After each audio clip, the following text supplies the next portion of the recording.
Alaasartiin sun iddoo ishiin jirtu in argine ture. Amma immoo argeetoo dhufeetu jira.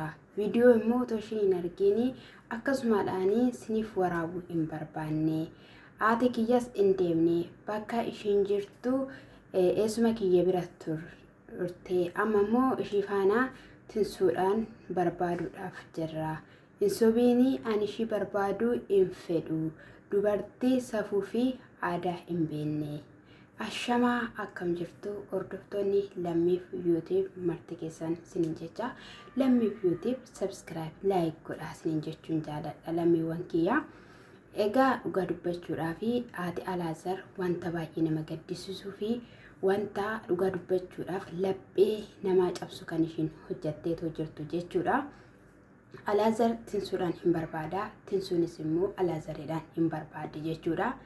Gaa'ila wal barbaadaa jiru jireenya eebotanii kan jiran kana lamaan adda baasuudhaaf jaartiin shorri isheen hin qabannee fi boolli isheen hin qonne tokkollee hin jiru.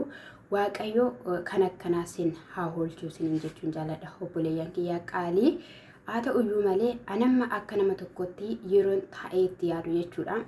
Afuura intala kana yookiin immoo gaala tinsuu inaaffetu jiranatti fakkaata jechuudha. Ergama wayii karaa jaartii kanaatiidhaanii galmaan gaachuudhaaf yoo bahee jedheen shakka jechuudhaanii nama nagaa fakkaateetu jechuudha. Afuurri kan hojjetu jechuudha. Harka lafa jalaati yookiin immoo nama sana keessa bulee ooleeti jechuudha. Akkuma afuura qulqulluutti jechuudha. Gaa'ii of dhosa eenyummaasaa wanta ta'eefi ani ergamadha jedha akka kiyyatti jechuudha. Jaartiin kuni gaafa fayyite yookiin immoo gaafa obbeette diigumsa gaa'ilaa dhala isheetii ta'uudhaa fi akka ishiin gaabbitu wayiiti jechuudha. Kanatti dhagahamu jechuudha. Xiqquma ishii sammuu ishee jechuudha. Naanna'ee illee hin yaadu jechuudha gaa'ii. Haa ta'u malee innattu jetteen abadan innattu hin barbaaddu. Ishiin kana booddee gara jireenya keetti dhufuun qabdu. Ishii faana gargar baataniittu naaf hin ta'u jettee manaa baateetti. Isa kanaafiyyuu dhimmumti ishiin deebituufiyyuu hin jiru. Ati of jabeessitee qalxaafaa taatee hin jiraattu kan maalii jennaani ishiin manaa baatee akkamittiidhaani haala nani keessa jiru hin beektaayi. Ati osoo hin deemin maaliif hanga kanatti turteennaani hanga iddoo qabattutti hanga suuratti galtutti hin deemu si biraa jetteen jechuudha. Sanaa booddee gara manaa deemanii iddoo ishiin jirtu beekeera wanta ta'eef fagoodha naannoo keenyarraa. Ana akka ishiin fira sii qabdu hin beeku ture kan inni jedhee jechuudha. Fira yoo dhaban jechuudha sareetu nama nyaata alagaanuu fira namaaf ta'a gaafa citee dhufe jechuudha. Sireef hin galle malee jechuudha. Ishiin illee dubbachaa turte fira naaf ta'u yookiin immoo firoonni baay'een qabu jettee turte jechuudha. Gaa'ila koos diigee maalan godha jettee haasawaadha turte jechuudha. Ani baay'ee nan dhaggeeffadha kan viidiyoo isaanii hojjedhu malee jechuudha. Haalota irraatiin kan ka'e. Inna gaafa deemamu dubartiin sun balbala jalaa saaxee egaa na beektee taanaan eeyyuu jetteen jechuudha. Yeroo kanatti bakka wanti daddarbatachuun jechoota waliin jedhuun uumame jechuudha. Jaartiidhaanii jaartii gaallamoota jetteen jechuudha. Haati kee yookiin immoo dubartiin kun osoo jireenya kee keessa jirtu abaddanii akkasumas immoo wanta fedha keessanii wanta garaagaraa irratti taasistanii kana amma immoo barbaacha kan dhuftanii isa biraanis maal feetaniitidha. Gaa'ila kan jiraachisu yookiin immoo bultoo kee kan jiraachisu ishii immoo haadha keetidha. Dubartii kanaan jireenya kee keessaa gaafa baaste dhufuu dandeessa. Kanaan achi hin barbaachisu jetteen jechuudha. Bakka jechoota itti darbachuudha kan isaan eegalanii simmaalee seexanoonni warra sammuu hin qabne dhukkubsattoota ittiin jechuudha. Kan balleessaa hojjette caala dhattee ganaa mana namaa qeenamaa irratti jechoota haasofte jechuudha. Jaartii mataa harri taate jechuudha. Ati nama gaariidha. Ishiin garuu seerarraa kan jallatte safuu kan wallaaltedha.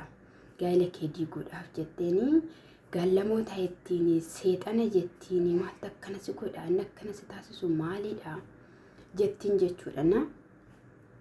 Osoo akkasittidhaan egaa rakkoon gidduu isaanii jijjiraatu haasawanii ol seenan kibbii keessa ol seenan automa dubartiin sun jettuuni jechuudha. Akka viidiyoo waraabamtus hin argine jechuudha. bodarras viidiyoo harkiteetti akka jettanii viidiyoo kana gadi gallakkistaniitu taanaani seerattan sen dhiyeessetteen maalidhaan isin waraabaa jirtan kan keessan icciitiin keessan hundumtiyyuu ala bahee ammas immoo kan keenya ala baasuu fi jennaan tole ala hin bahu bakka hin gallakkisnu jedhe jechuudha. Alaazarii jaartiin immoo gallakkifamuu qaba jechuu ni dandeessi kaameraa himaanichaadhaan hin beeknu.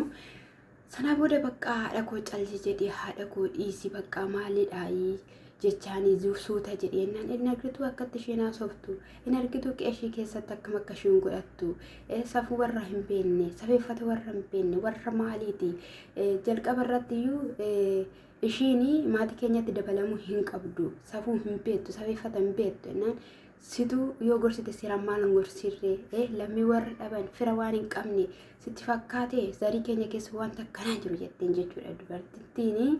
Nuti waan akkanaa hin beeknu jaarsummaa hergiteetu seeraan fuusiste har'a immoo maaliif hin diigamu jettee acuuccee rakkoo kana hundumaa kanatti irraan geessu kan maaliiti jetteen jechuudha. Achi ol seenanii argu malee Alaazar gadeedhee bakka dhiifama naa godhennaa dhiifama kee fudhadheera ati nama gaariidha nan beeka isheenis gaarummaa kee odeessiti atis akkuma gaarummaa ishee odeessitu garuu immoo hin ta'u. Otoo isheen gibbii kana keessa jirtu otoo isheen si faana jirtu abadan sitti agarsiisuu hin danda'u jetteen jechuudha. Sanaa booddee bakka hin didde dhugaa hin didde garuu jechuun isaa waliin jedhan baay'ee nama dabbara. Kan dubartittiin jechaanis turtes kan jaartittiin isheen kunis jechaanii turte jechuudha. Kana jechuudha morma isheetti sibaagoo bitanii sibaagootti dhaatanii jechuudha. Jaartis safuu gatte safeeffata gatte kana gottotanii gara tsabalaa ishee geessuudha jechuudha. Gottotanii ani waaqaanin bulaa ani uumaanaan bulaa jechaa kan isheen turte jechuudha. Gaafa isheen ibnatii rafarraafte mana keessatti hin beekne akka isheen ibnatii rafarraafte jechuudha tinsuun jechuudha. Kanaaf gottotiitii haadha kee irma innate immoo sirris miti. Bakka gaalatti amantee dagaltee innate maalidha? Buchullaa sareeti maa kan isheen si faana oliif gadi deemtu. Ani dhugaa Laazaritti iyyuu nan aare waaqa.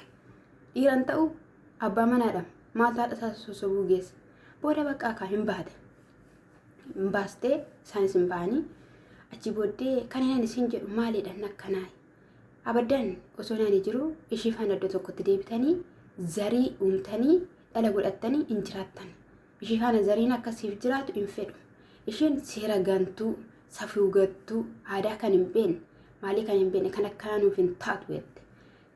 Gaafa na fuusistu ilaalte akkasii seenennaan ammammoo ishee arge kaa ammammoo ishee hubadhe kaa kaleessa maalummaa ishee argite gaa'ela walii raawwachiifte har'amooyii hin diidde jechuudha. Hin fuusiftaa hin eegsistaa seera isa kamtu dhugaan sin hin jedhani jaartiin kun seeratti dhiyaachuu qabdi abadan. Achi booddee edda baanii manatti dhufe sana booda bakka abadan jettee yookiin na dhiistatte ani bakka dirqamadha yoo nan jaaladha yoonan na dhiiste ishee faana jiraachuu dandeessatte jechuudha. Innaa isa kana sin jechuun jaaladha. Chaaw ishee haala mijataa keessa jiru gooftaan gosa na eebbisu subscribe mana